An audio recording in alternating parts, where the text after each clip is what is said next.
Running back too, right? That was such a big topic last year with when we was starter was a topic last year, right before they settled in on Williams, and then it was Miles Sanders, then the injury, and then of course they drafted Jaydon Blue, they drafted Mafah, and well, we're waiting for consistency. Consistency, Mm. right? When's Blue coming? The LV cleats, consistency. Then we get a little glimpse, week 18, a little glimpse of Blue. And you see, like, oh man, if he could just put it together, is where we're at, Dilly. And a different tone, we could say, from Shoddy and when he's speaking about Jadon Blue so far in these OTAs. Well, those are the kind of things I think, we joke about these guys being all pros and all that in OTAs, but Mhm. what your head coach is saying, what other players are saying about you, I think that is something that is super important to pay attention to at OTAs. And here you have a guy who did kind of all the wrong things last year, and that was kind of his thing in college, right? It was okay. This guy's a little bit of a knucklehead, not getting into legal trouble or anything, but just doesn't really put all the effort he needs to put into football, right? And so here you now have a guy going into his second year who displayed a lot of that in his first year. And now the head coach is saying, well, there's been a lot of maturity. He's doing everything right that he's supposed to be doing.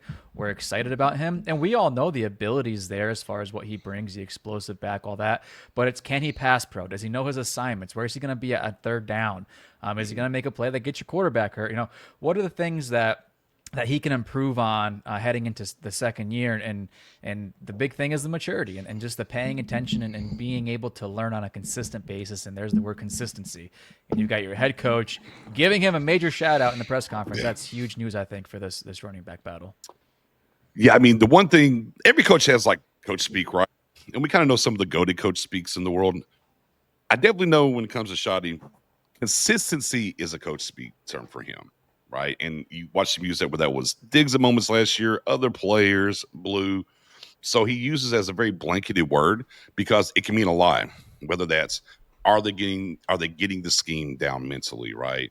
Okay, hey, are they doing the things to carry themselves as a professional the right kind of way? Hey, is there a gap in their game where we can't trust them, right? So the consistency can mean a lot of different things. But that Shoddy, if there's an issue that he needs them to work on, he's going to go to the consistency bag.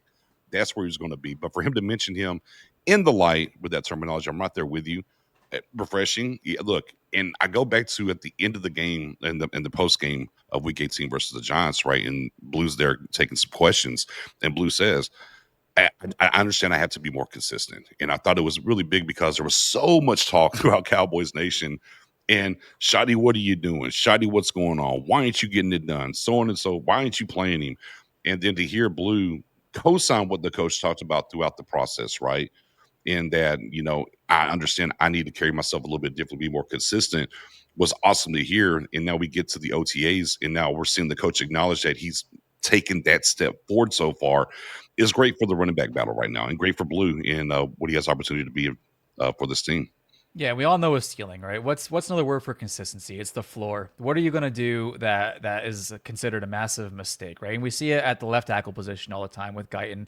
Floor, really, I don't know if it's raised that much versus where you kind of expect it to be at this point. A lot of it due to injuries and all that, but for the running back, with Blue, the floor, is that a thing where the floor is like fumbling issues? Is the floor so low because he's not where he's supposed to be? What are the things that he's doing? I'd like to hear more about that from Schottenheimer, specifically on the consistency front. When he is talking about consistency, what are the things that he wants to see from his running back to consider him to be more consistent? I like to, if I was in the crowd there, if I was a media member and I was asking questions, I would ask that question. What is your expectation around consistency for Blue? And hopefully one of these guys asks that question because I'm really curious what his answer would be. Shotty would probably just say, yeah, just a day to day. Yeah, just day to day coming in, making sure attention to detail. I like Just be I, super general, yeah. yeah. Like I got Shotty's bad. Like again, I think Shotty will give you good stuff, and I think Shotty is more transparent than most coaches, or particularly I'll speak for us in what we've had in the past.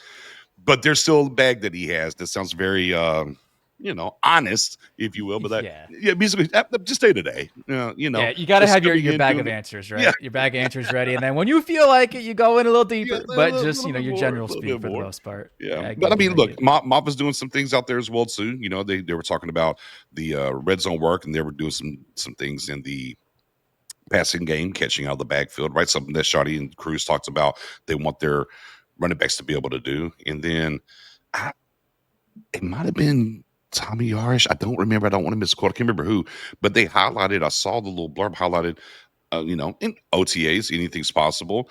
Israel Abanikanda getting more work than anticipated so far. So a guy who, I think the Cowboys liked during the draft process, going back a couple of years where he got drafted by the Jets, has kind of bounced around a little bit. We've talked about that with San Francisco, then Green Bay, and now here. And they brought him in last year, and then he's able to they're get him in the building, let him understand what the scheme is, made sure they kept him and brought him over for camp this year, getting a little extra work at OTAs. And he has the type of things bag wise from a player standpoint that works very well with this scheme.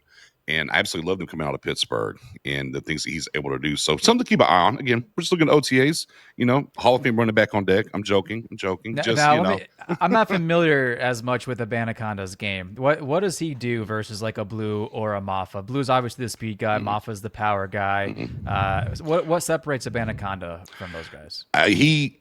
He's probably the best mixture of both to an extent, right? Where he's one cut, go, get gone, home run capability within that, and very well catching the ball out of the backfield. I would tell people, don't worry about the jet save or anything else, or very limited save anywhere else. Just go back to Pitt. Go back to Pitt and watch his last 2 seasons, or just watch his final season if you want to, and what he was able to do there. And like I said, within this scheme of what they're going to ask these guys to do with the combo blocks and getting that one cut, get and go, with more, like I would say, is he as fast as Blue? No, but he's got speed to burn. Is he as physical as Mafah? Probably not. But if they, for lack of a better term, if they had a baby, that's kind of the baby that you would have between the two. So just something you should keep an eye on. Again, he's getting more work than anticipated. It sounds like you're describing Malik Davis. It's so funny. Younger and faster, yeah, maybe. Yeah, which there's the loss. And again, Malik Davis, we talked about before. Just the lost guy on the tribe. Whatever. Hey, he was number 2 last year. Maybe should have got more work. Outright OTAs. Oh, yeah, he's out there. Nobody's really mentioning him, and then all of a sudden we'll get to week 1. Oh, well, your number 2 is Malik Davis all over again. Yeah, he just seems like the trustworthy guy that you can break class in case of emergency. He'll always be there on your practice squad, right? Because he's not going to get elevated anywhere else, unfortunately, it seems like. Just kind of unfortunate for him because he's not a bad player. He had a couple really good games last year for the Cowboys, a couple really big plays. So I like to see him maybe get a shot at camp, but it doesn't sound like he's really going to be a man in consideration versus these other guys.